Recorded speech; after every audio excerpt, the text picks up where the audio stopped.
ఈ దేవునికి స్తోత్రం. ఆత్మ దాని దయచేసిన దేవుని వద్దకు మరలా వెళ్ళును. దేవునికి స్తోత్రం.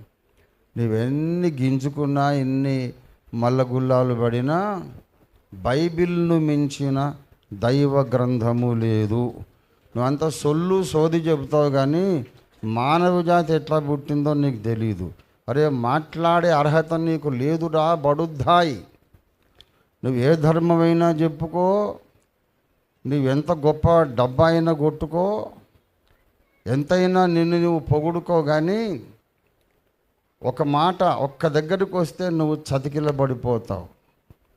The origin of mankind, human race, మానవ జాతి ఆరంభం అనేది వచ్చేసరికి యుగయుగాలుగా అంటే నీ బొందేం కాదు. యుగయుగాలుగా ఏందిరా, అసలు భూమికే ఒక ప్రారంభం ఉన్నప్పుడు మానవ జాతికి కూడా ప్రారంభం ఉంటుందని పుర్రెలో కాస్త గుజ్జున్నోడు ఎవడైనా అర్థం చేసుకుంటాడు. Mindless fellow, brainless fellow. భూమికే ప్రారంభం ఉన్నప్పుడు భూమి మీద నివసించే మానవ జాతికి ప్రారంభం ఉండదా? ఎందుకు ఉండదు? తలకైంది అసలు నీకు?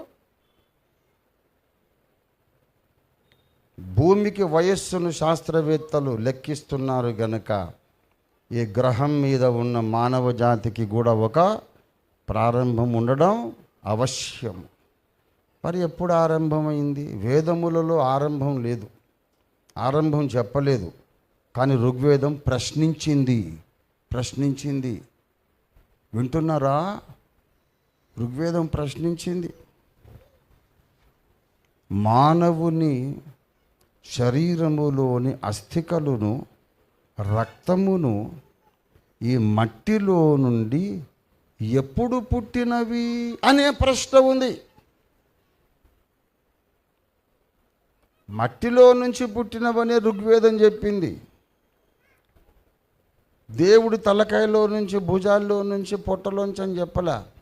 మానవుని శరీరము, అస్థికలు అంటే ఎముకలు, రక్తము మట్టిలో నుంచే పుట్టినయని తెలుస్తోంది. కానీ అది ఎప్పుడు జరిగింది అని ఒక మహర్షి ప్రశ్నిస్తున్నాడు ఋగ్వేదములో.